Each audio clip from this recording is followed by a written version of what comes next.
Good evening, good evening. I'm Jennifer Rabb and have the great honor of serving as president of the New York Stem Cell Foundation and Research Institute, NICEF, where we are dedicated to accelerating cures for some of the most pernicious diseases of our time.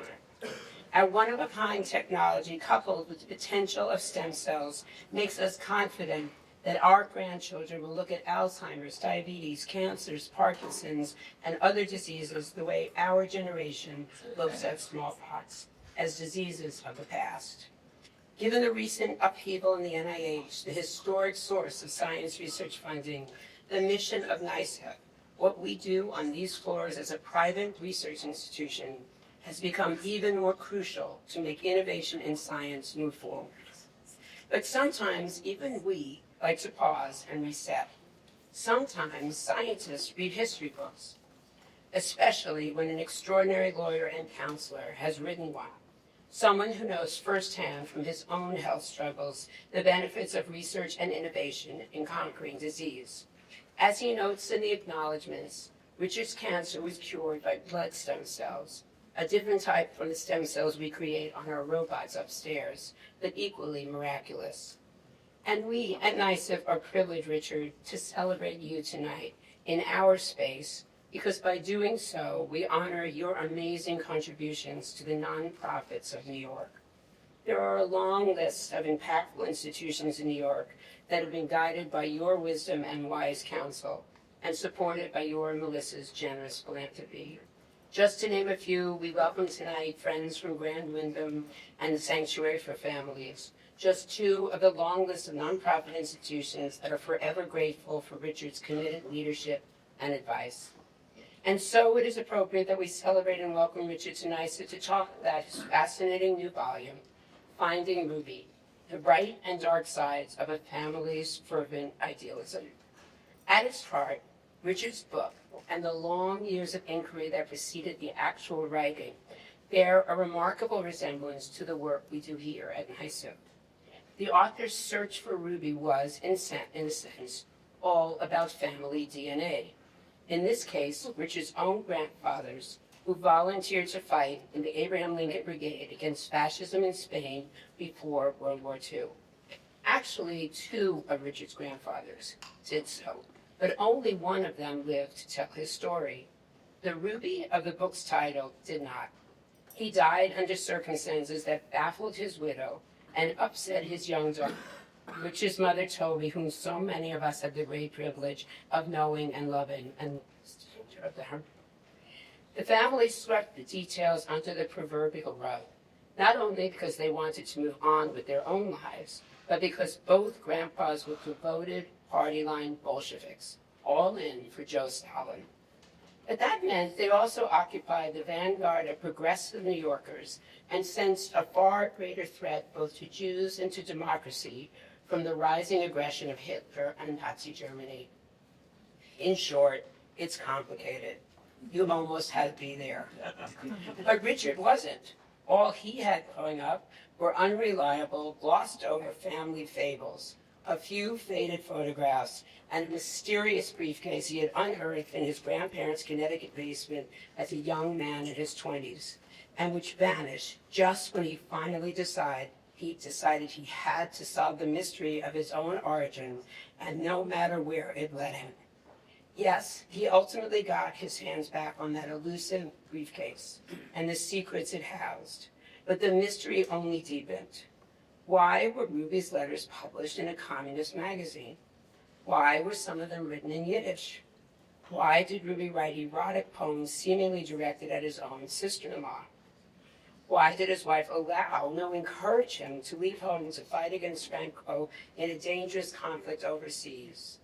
And above all, why did Ruby die at age 32 from a mere bullet wound through his hand, suffered when he was leading not a battle, but a donkey through a hail of gunfire? Especially when he wrote home to rave about the medical care he was getting at his military hospital, where he was treated, he said, and I love this, quote, no differently from a private patient at Mount Sinai. I'm not going to give away any more of this fascinating saga. I'll leave that to Richard and John. But I wanted to share these details to show how relentless Richard is as a researcher, which of course is no surprise to those of us here who understand his legal prowess. It's fun for us in the science world, and you may have a future here, Richard, to see how his techniques mirror the intensive investigation we conduct in our labs upstairs.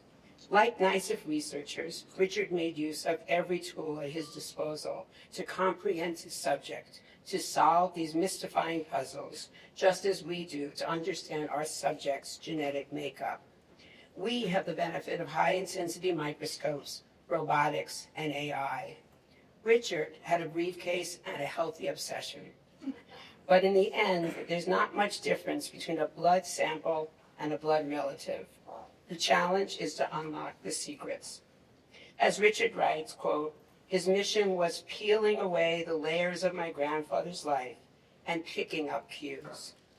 Whether in a laboratory or library, we're all driven by the same essential questions. What makes us who we are, and what can we do to uncover if we look deeply enough?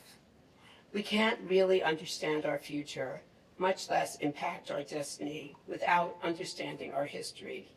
And Richard has opened a window onto not only his family's DNA, but he has illuminated a complex period in American history that we sometimes tend to overlook or more purposefully erase.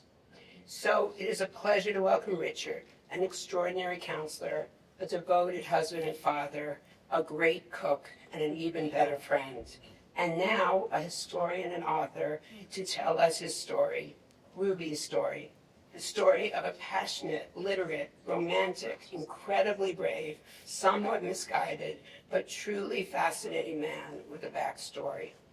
Richard, the attendance tonight is a reflection of how deeply all of us love, admire, and care for you. There's a scientific term for who you are, and that's mensch.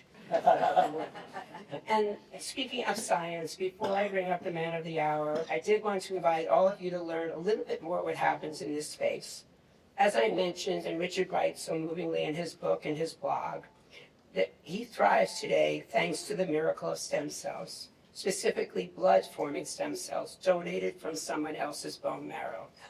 These stem cells that live in bone marrow have been saving lives for decades by helping to treat cancers like Richard's. At NICEF, we work every day with another kind of miracle stem cell. These are called pluripotent stem cells made by our robots from a small piece of your skin or from your blood. They can become any cell type in your body with your genetic background: heart cells, brain cells, eye cells. We use them to understand diseases, to test drugs on actual human cells from diseased people. We move science forward by not relying on mice, because let's face it, mice don't get Parkinson's or Alzheimer's. And right now, upstairs, we are creating personalized treatments. We are creating new retinal cells from the blood of a patient suffering from macular degeneration.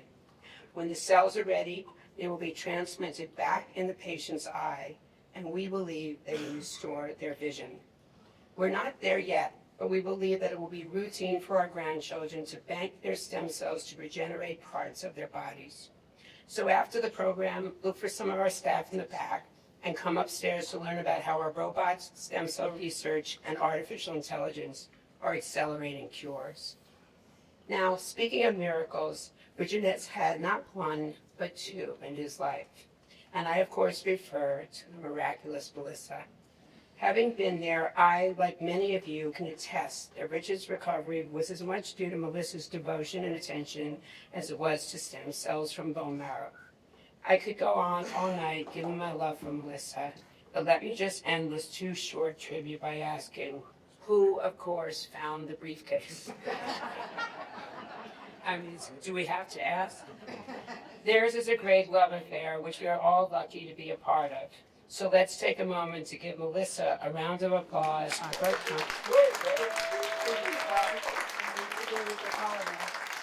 Truly remarkable. And as we say in the upcoming Passover season, Diana, it would have been enough to have Richard here tonight, escorted by his wonderful bride. But we are also amazingly fortunate to have John Klein, one of the country's great media producers and leaders, serve as our interviewer. John is the winner of multiple Emmy, Peabody, and DuPont Columbia Awards. He served as president of CNN, Oprah's 60 Minutes before that, and in between, he's been a serial entrepreneur in streaming content and AI. He led the very first Facebook live stream, which was President Obama's 2009 inauguration. And he was even smart enough to hire Tommy Rothman in his new venture and media. I will highlight John's many accomplishments by citing two of my personal favorites. We have John to thank for CNN's John King's magic touchscreen wall on election night. Who doesn't love that? And John is the genius consultant behind the acclaimed HBO series Succession. And just a few weeks ago, John launched a new podcast on hang called Doxology with former New York State Health Commissioner Dr. Howard Zucker, where the public can ask questions about the most urgent health issues. But John's greatest claim to fame, and this is his words, and his proudest achievement is his decades-long friendship with Melissa. They've been friends since junior high, and he is still vividly recalling his first sighting. Flaming red hair, a magenta shirt, and matching espadrilles. John, we're so lucky to have you here tonight. I also want to say how lucky we are to have so many great public leaders in this room. I want to call out City Council member Shekhar Krishnan and give a very special welcome to our new first deputy mayor on day 3 of his tenure, one of the city's great public servants, Randy Masterwitz. Oh no, it's good. So as I welcome Richard and John to the stage, let me remind you that Richard and Melissa have generously bought all of us books, so please save a copy before you leave. Please join me in welcoming Richard Rothman, interviewed by John Klein.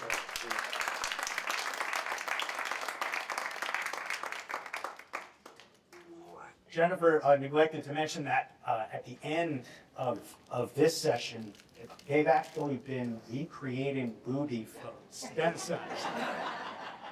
I wouldn't have thought to say. I've been wondering what kind of guy he was. Thank you for that.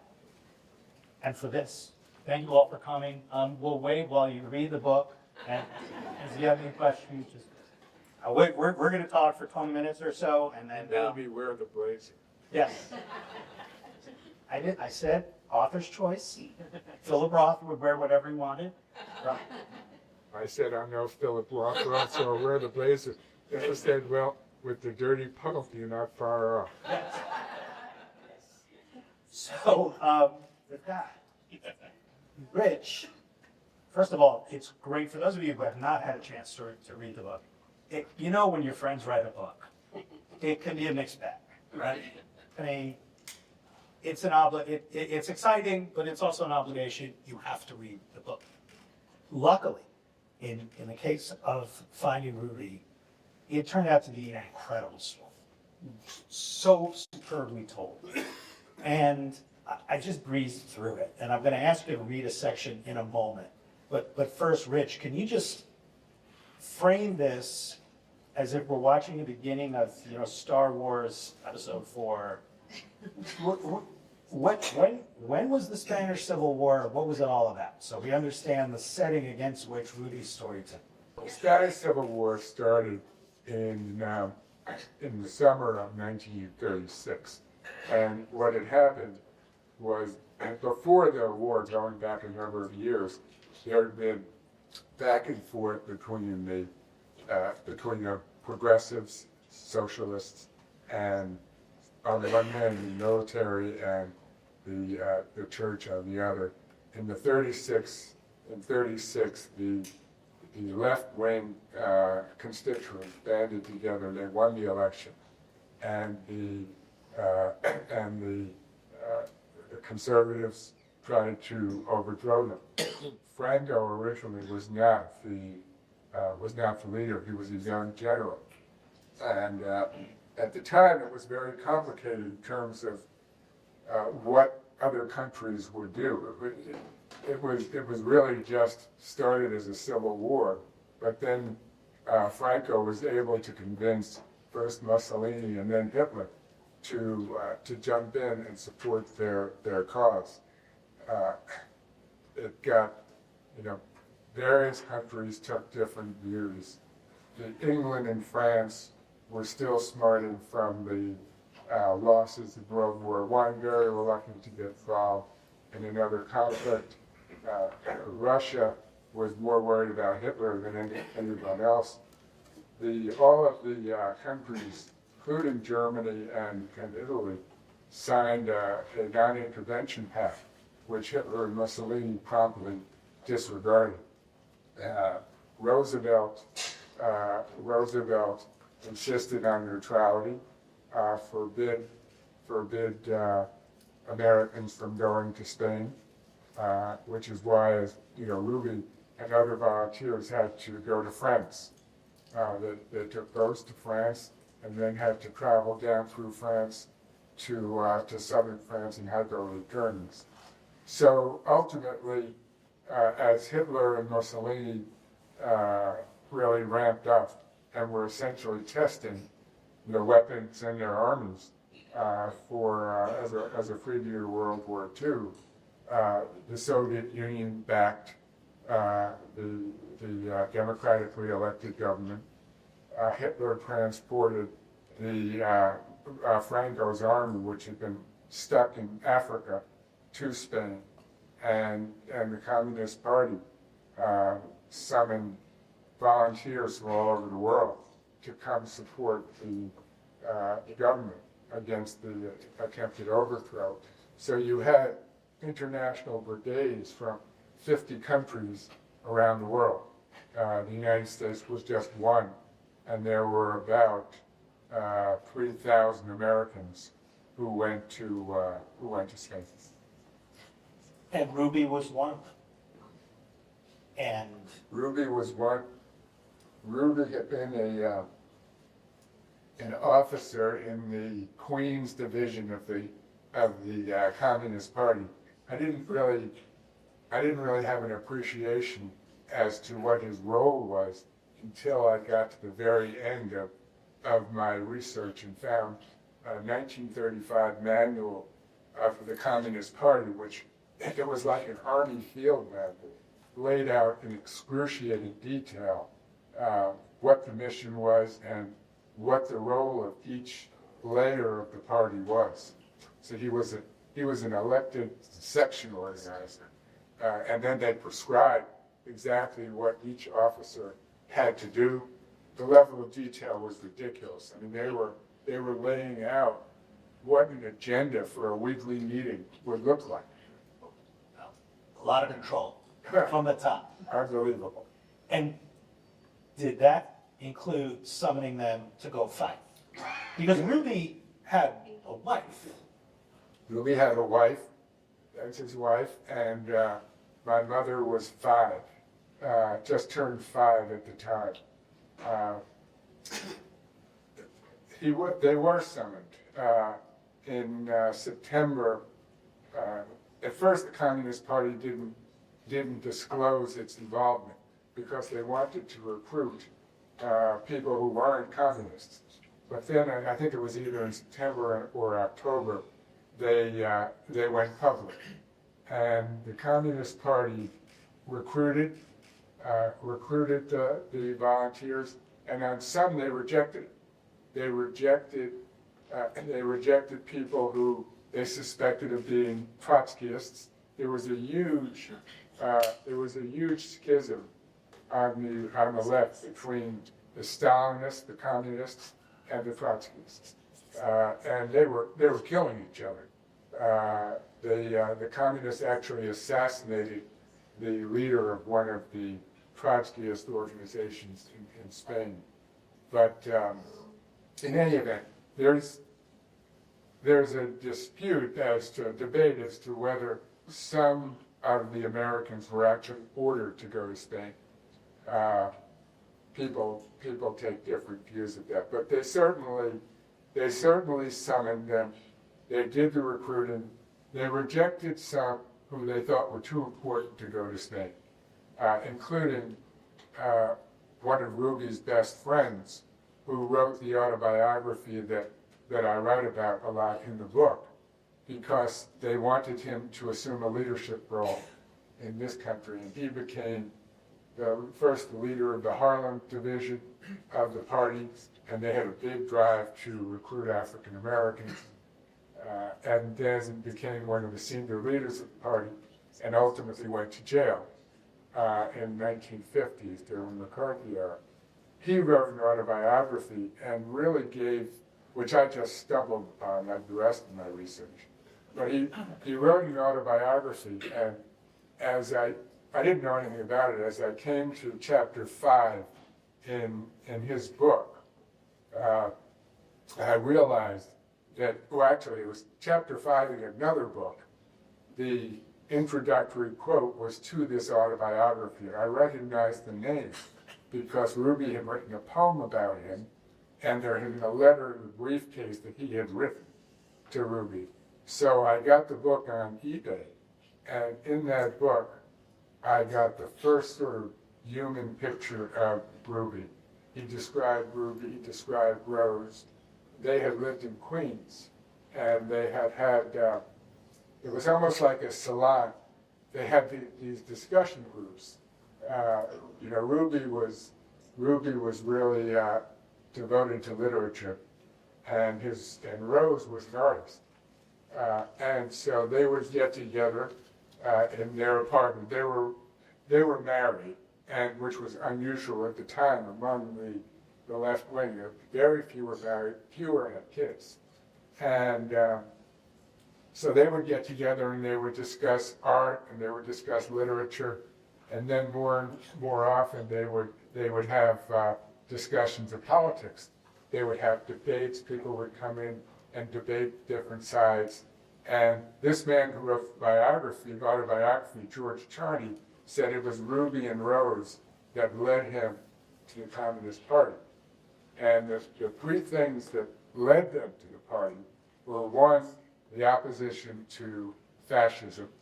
Second was the role that the party was playing in opposing poverty, homelessness, and work conditions during the Depression. And the third was racism and the Scottsboro case, which, I think many of us have heard of the Scottsboro case. It's hard for us to know now how big a deal it was for the better part of a decade. It was their equivalent of the O.J. Simpson case, but going on for a decade. A group of black teenage boys falsely accused of raping two white women on a train car. And they had all hopped a freight train car in the Depression. There were 9 of them. And they were railroaded to a trial. Jerry Lepcourt could appreciate this. They were charged on one date, and the trial took place 2 weeks later with the same lawyer representing all 9 of them. And he was essentially an alcoholic and was reputedly drunk at the time of the trial. He met with his clients about 30 minutes before the trial, and so they were convicted, sentenced to death. And within 2 days, the Communist Party got involved, and Ruby's college friend, her name's brother-in-law, was one of the young lawyers in the Scottsboro case, and then also represented the black defendants in 2 of the other high-profile cases in the South. One of the interesting points you make in the book is that a mythology arose within your family about that friend and his involvement in the Scottsboro case. The family lore was that he was the lead lawyer all the way up until it got to the Supreme Court. Yeah. But then you learned otherwise, and likewise, that's sort of a subtext of the book in general, is family lore that we all grow up with versus what actually happened. Versus reality. Yeah.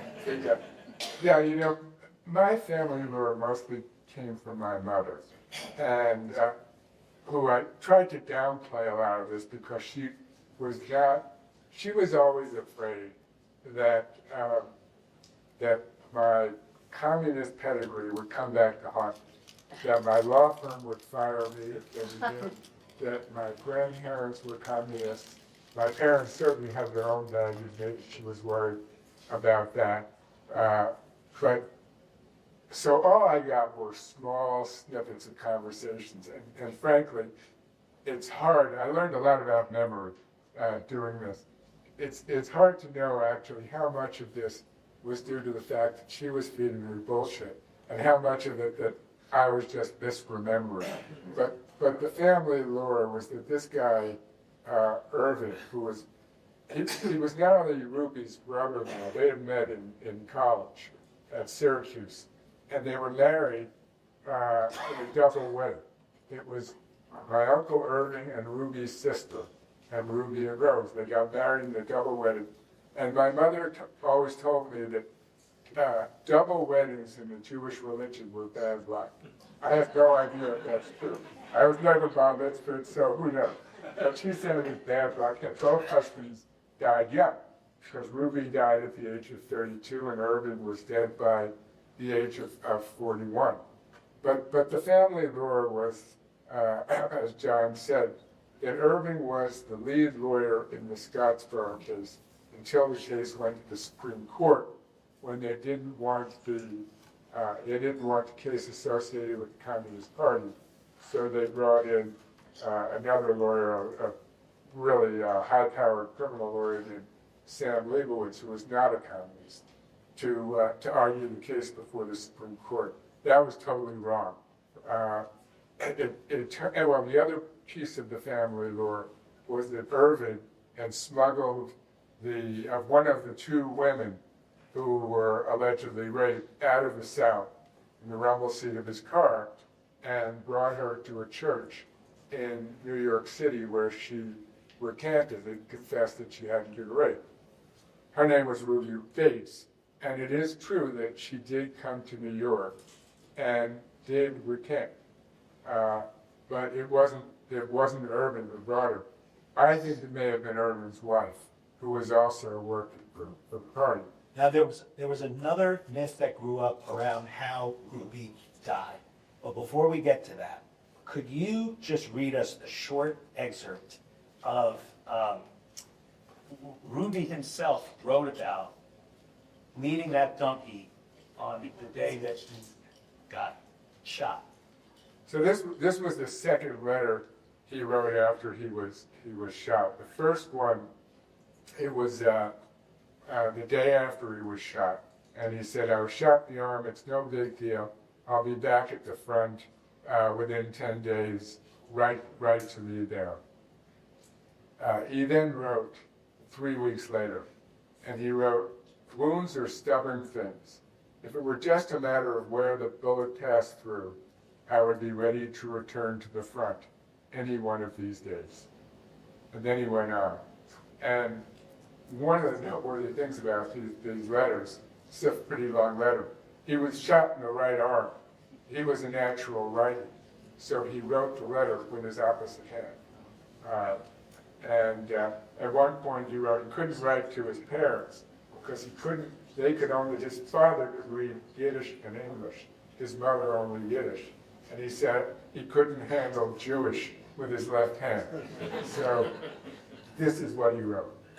He said, "Because I'm not certain as to whether you received my last letter, I will repeat to you that I was shot through the right arm, above the elbow, on the 24th of July, a little before sundown.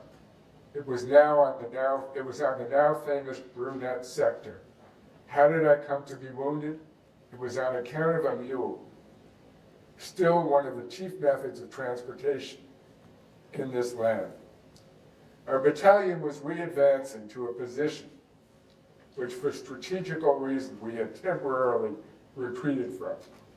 We had not gone 800 yards when we bumped into a fascist military patrol. Naturally, we strung out and started to go to work on the ditches, but we were short on ammunition, and I started back for ammunition to our temporary base 800 yards back. I got there, loaded a dark-skinned donkey with 4 cases of bullets, and started towards our fighting comrades. But the donkey had his own idea of how fast to go, and he deliberately proceeded to stroll leisurely down this field of whistling bullets, as if it was Sunday on Fifth Avenue. I spoke to the donkey in my best English, parens. I had too much to tell him to say it in Spanish. I said to the donkey, quote, "See what a damn fool donkey you are. You think your dark hide will save you. You think you're camouflaged, but no one is aiming at you in particular. See how the bullets are coming in all directions. If you really had sense, we could take this gap on the run. The comrades will not believe their eyes if you come tearing up with their ammunition. They will positively adore you. You will be a donkey such as never there was on sea or land. This argument does not move you because you are a typical product of the old order. You prefer to drag along at the pace of all your fathers, when some real speed would give us both a glorious lease on life. As it is, you will probably be the death of both of us. That is where you conservatives always lead us to. So I spoke to this unreasonable donkey, and you may believe me, the donkey supplied me with plenty of time to say these things. Nor was he a bad listener. His only fault was that he merely listened. And so it came to pass that it was no more than 30 seconds after I delivered myself of this exhortation that one of those countless bullets swished, shot through my arm, and I was forced to drop to the ground, shouting aloud for first aid. There you go. He was a fantastic writer, and he had been shot, and he's lying there, suffering, I imagine. Not long after that, he was dead. He was dead, and and how he died is a mystery because, growing up, we never knew what the cause of death was. All we knew was that he was shot in the head. And so the supposition was that he died from an infection. Then when I was reading through the letters in the briefcase, there was one of them who had been a fellow soldier who said that he had seen Ruby a week before he died, and that he said he was in good spirits, but that he developed pneumonia, and he died. And so I thought, well, I now know how he died. And then later in the process, I remembered that my cousin Donald had done interviews of Rose, Ruby's widow, and her two sisters. And Donald was like the family historian. So he was interested in learning all about the family, how they lived, where they lived. And he found the interview of Rose to be totally worthless because my grandmother was, to put it charitably, she was Stacy. She loved art. She was an encyclopedia of art history. And whatever you asked her about, you would get a lecture on some form of art. And as she got older, it was all about Leonardo da Vinci. But in any event, during the interview of Rose, she all of a sudden started to ramble. I had no idea she had any involvement in politics. I knew she had been involved in feminism. My mother told me that my grandmother had gotten things thrown at her while she was making speeches in favor of the vote and all kinds of things. But I never knew that she had not been involved in the party and never talked about it. During this interview, all of a sudden, out of the blue, and it was videotaped, all of a sudden she started to talk about Ruby. And she said, I was married to, and she couldn't remember his name. She confused my name with his. She said, I was married to Richard. He was an intellectual, and he had a very tragic death. She said he went to Spain. He volunteered to go to Spain, and he was wounded. And while he was in the hospital, on the operating table, Trotskyists murdered him. And they threw his body in a basement. And two of his fellow soldiers who were on leave came to visit him, and they found his body in the basement, and they took him and they buried him in a wooden casket. I didn't know what to make of the story. Melissa don't believe it. On the one hand, it's a hard story to make up. On the other, and it was very detailed. On the other hand, it was hard to believe. One of the believable parts was I could see that the family was so upset by his death that they may have wanted to conceal the fact that he was murdered.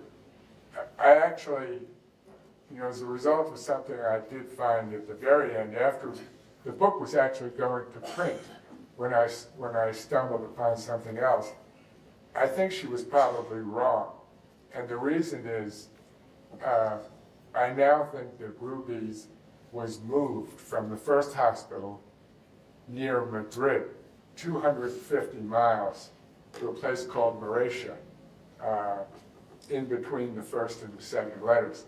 And if that's the case, it's harder to believe that these soldiers who've been with him at Brunette came to visit him, but who knows? Yeah.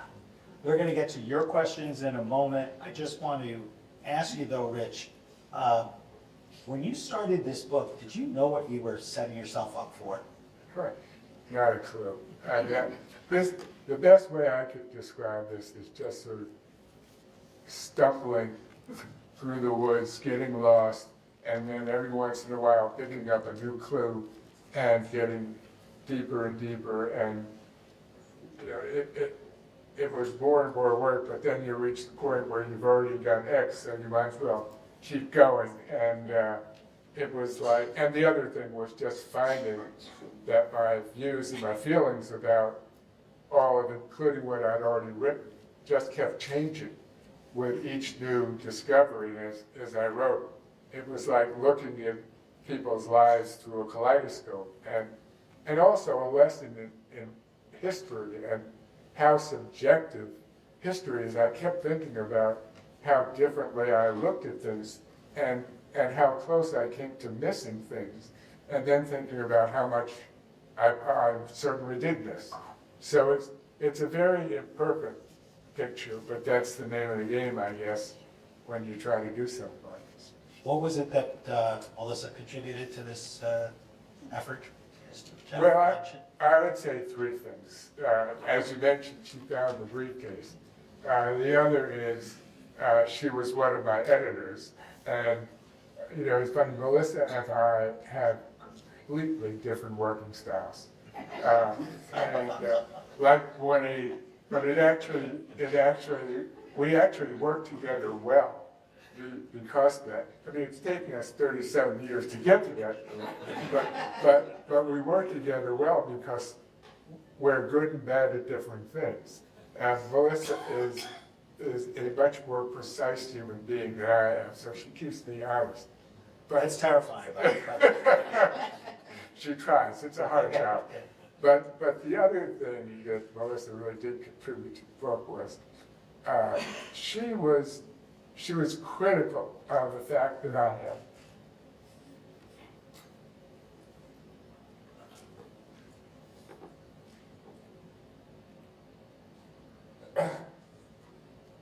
Now I'm focused on my mother.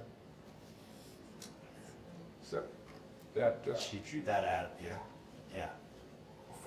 she probably thinks I still did, but it became a much bigger part of the story, as it should. Yeah. Well, it's incredible. We'll open it up to any questions that anyone has. Yeah, go ahead. What about your other grandfather? What about your other grandfather? Well, it's a good question. He's the grandfather I grew up with, and his name was Harry. The picture out there of the three guys is Harry with a few others from Yugoslavia, and actually a Yugoslav photographer took the picture. It's in the Abraham Lincoln. Harry was a brilliant guy. He was an organizer of the Furriers Union, which was one of the radical unions. He worked as a furrier. He was one of the most well-read people I've ever met. And they were different than our generation. When that generation read, they read everything. They read poetry, they read history, they read science, philosophy, every novel you think of. He had all his credits towards his PhD in philosophy. When he babysat for us, he would do physics problems. But he worked all his life on the shop floor. We could never understand why he did that. But Harry fought in 3 of the bloodiest battles of the Spanish Civil War, survived, came back, and then volunteered to fight in World War II. But then continued to work as a furrier. And I spent many hours talking to Harry. And we would talk all about politics and history. As he got later in life, he would only read primary source history. He would read like the diaries of Roman statesmen and Roman generals. I never asked him about Spain, and I never asked him about Ruby. I had always understood that he was Ruth's best friend, which made it even crazier. That turned out not to be true. But I now think the reason, one of the things that came out in the Communist Party manual was that they would tell you where you were going to work. And so they would send some people, they called it sending them into industry, where they would organize and recruit. And so I now think that it's pretty likely that basically Harry was directed to remain on the shop floor.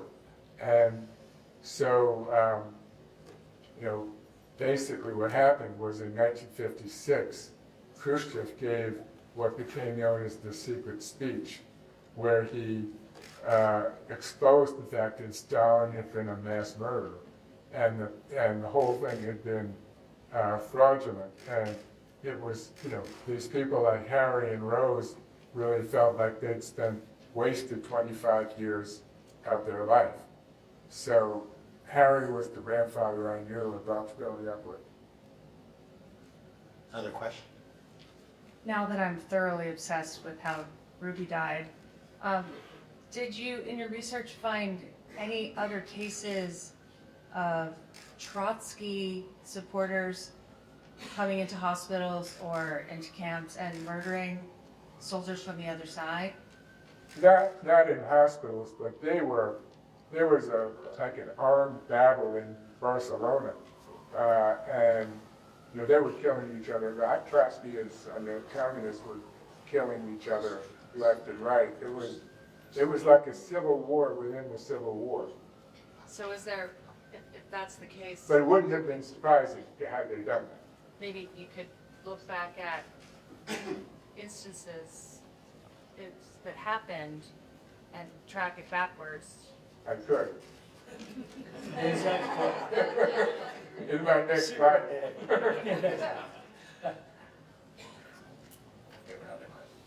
How did the briefcase go missing? How long was it missing? And how and why did Melissa find it?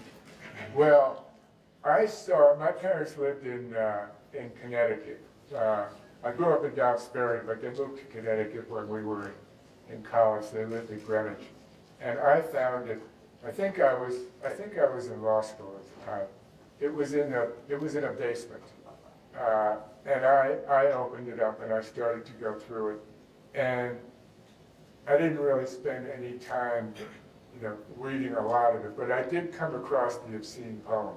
He had 2 volumes of poetry, and I don't know why I read that one, because I didn't read them all. It was one of the few typed poems, which was odd, because if I had written it, it's not the one I would have preserved, I would have written. But in any event, so that stuck in my mind. And also, I could tell from the papers that he was interested in a lot of different things. There was a contracts law, like school notebook. So that's all I remember from the briefcase. And then I didn't give it any thought until 2018, when I started to get interested in this, I started to learn a little bit about the Spanish Civil War, and my cousin, he's in the lobster fisherman, in the picture out there with me. He had this letter, the two letters, which his mother had. He sent them to me. So I started to get interested in this, and that's when I started to wonder about the briefcase. I asked my mother about it. She swore she didn't have it. And that was that. I had written 20 pages based on these letters, and then she died at the end of 2020, and Melissa got the thankless job of going through the apartment and trying to figure out who wanted what we were going to keep and what we were going to throw out. And it took her months. And at the very end, in the back of a closet, she found the briefcase. Crazy. Were there things about Ruby that you, as you learned, that reminded you of yourself in any way? And as you think about that, I have a distinct memory of when you and Melissa first met, and she telling me that you bonded over Wallace Stevens. And so there's definitely poetry in there. Well, actually, the reason why we bonded over Wallace Stevens was because I didn't really get Wallace Stevens at all. Melissa was you were a young associate or a summer associate? Oh, she was the youngest. She was an associate. What's the youngest? What's the worst? I think it was that. So Melissa was actually assigned by another associate to explain to me why Wallace Stevens was a great poet. And she failed miserably in that task. So actually, I am, to say that I'm not sophisticated when it comes to poetry would be putting it mildly. So I didn't know what to make of Ruby's poems. He had like 50 of them. And one of the early readers of the book, there had been about 25 poems in the book, basically said, look, cut the poems. The poems went from 25 to 20, and I think there are like 4 or 5 left. Those will be in the Kindle version. Right. Questions? Oh, yeah, one up front. Does the myopia of so many thousands of Americans standing with Stalin in the Communist Party discourage you from the politics of today, or encourage you in some ways? Well, no, it's interesting at the risk of getting into politics. There are a lot of similarities between, the Communist Party and what's going on today. You had the autocratic leader who had very firm control over the party. No dissension was permitted. The discipline was intense. And people in the party rejected any contrary facts as Soviet-inspired rumor and propaganda. So there are some similarities. And then, the Spanish Civil War, when you think about the lesson of the Spanish Civil War, the reason why it's most noteworthy in history is because the West appeased Hitler. And they basically were more concerned about fending off communism and avoiding war. And so they let him really run wild in Spain. And it was like giving him a green light, which he went right through in Czechoslovakia. And so as we think about the Ukraine and other places, the lesson of the Spanish Civil War is one that really ought to be heeded, at least in my view. What advice would you give others who are interested in writing about their own families? It's writing a family history it's an interesting experience. For one thing, you need to think about who you're writing for. Are you writing just for your family and friends? Are you writing for a broader audience? I didn't really know what I was doing for a while. As I said, I was stumbling in the dark. And then I just thought, well, I never thought that this would have broad commercial appeal. But the goal was just to write a good book. But then, the hard part is to think about, well, what would be interesting to someone who is not a family or friend? And I think that's impossible to know. You can try your best, but you just don't know. I also think that you can look into any family, I don't care who they are, and you can find a really interesting history and a story worth telling. It's just amazing when you sit down and you really talk to someone. People are interested and their stories are interesting, particularly given the way our country has developed, where people coming from all different countries and then people moving around to different parts of the country and being able to do different things. So our stories are all really interesting and worth telling. You just need to dig in and start looking and follow the leads and really keep your eyes and your ears open, because the clues come in unlikely ways and places. Such a great point. I saw a question back there. Yeah. When I was at CBS, we started a series called Everybody's Got a Story. Steve Hartman, I don't know if you've ever seen that. Maybe you should do a new podcast. But you're right. Everybody does have a story. Hi, Richard, I love this book. And personally, it's some of the parts of Melissa popping in, and conversations with Harry and your grandmother. But one question I had was, I know Spain and Our Hearts, the Adam Hochschild book was referenced in your endnotes. But has Adam read this book? Have you corresponded with him? It's a good question. I've thought about whether to send it to him, but I didn't have the nerve. Well, he's an Adirondacker, so I can get you to him. I would love it if you would read it, but I didn't have the nerve. We have another question up front. I also love the book. Like you, I have a grandfather who died when I was very young. Communist, leftist, worked during World War II to help try to get Jews out of Europe. I always had this very ambiguous relationship with him. I wonder how much your relationship to Ruby changed by writing the book. Like, on the one hand, probably admire his idealism, going to chase it.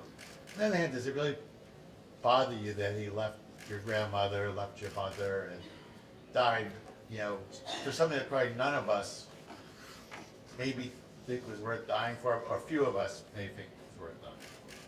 Well, in terms of whether it was worth dying for, one of the amazing things about the Communist Party was that 2 years after they summoned everybody to go to Spain, Stalin gave up on the West and entered into the non-aggression pact with Hitler. So they basically abandoned the cause that Ruby had died for. So, but to your question, did my view of Ruby change? It became much more complicated because, growing up, I had really thought that they were just idealists who fought against fascism and racism. And the story was more complicated. And I ultimately concluded that they truly did believe in the cause of anti-fascism.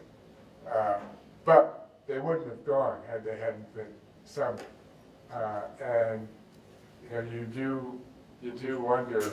My grandmother told the story about how it was in the interview. How at one point, while she was working with the Communist Party, she went to the Frick Museum to see this exhibit. She talked about who the artist was, and she ran into this professor of hers, Kenneth Hayes Miller, who was a very famous art teacher who taught Hopper and Rockwell Kent and my grandmother. And he said, "What are you doing?" And she said, "I'm working for the Communist Party." She had stopped coming and stopped me. And he said, "Are you crazy? Do you know what they're doing? They're murdering people over there." And she went back, and by that time she was married to Harry. And she said, you know, I ran into Kenneth A's Mellon, and I think he's senile. He said they're murdering people around. And then she said, decades later, when I thought back on it, she said, I was senile. So thinking about them and how they've spent 2 decades basically wedded to this party, yes, you know, my view of all of them is more complicated. But by the same token, and one of the things that I did, I was really negative on it. Then I did think at the end that I'd lost sight of the fact that while they were wedded to this party, the causes that they were pushing for were good. I mean, they were in the vanguard of the anti-racism efforts. They continued to fight against fascism even after the United States government, they converted Franco into an ally. So they were doing good things. They just had the wrong vehicle. I can't help but think, Michael Goodwin, you would have had such a field day writing about these guys. Everybody looked. It was so much easier to find. It's not over. Is that? We have one last question. One last question. I don't know. I'm sure you have fantasies, but which I don't want to know about. But Why, you think it's hereditary? would you like this Finding movie be made into a movie? You know, if it were made into a movie, it would be a totally different, structure. Part of it would be a great movie to see them hiking over the Pyrenees and to see, you know, some of Ruby's letters from the trenches are amazing. I mean, he was literally writing as Hitler's bombers were strafing them. And he had a very interesting, you know, on the one hand, he was completely deluded in terms of, he was overly optimistic. You know, in this letter that I read, he said we had retreated for strategic reasons. The reason they were retreated was because while they had initially surprised the fascists, within a day or two, the fascists had turned it around and they were in the process of really mowing them down. And indeed, there had originally been 2 brigades and they had to put them together because they'd been decimated. But in any event, the problem with the movie would probably be there really is no hero. And so it's a great story when you get to the end. Well, like most of us, we probably feel that Richard is among our most profound and thoughtful friends, and it's a real gift to us that you've put this part of you and your history on paper in this way, in such an accessible way. So thank you.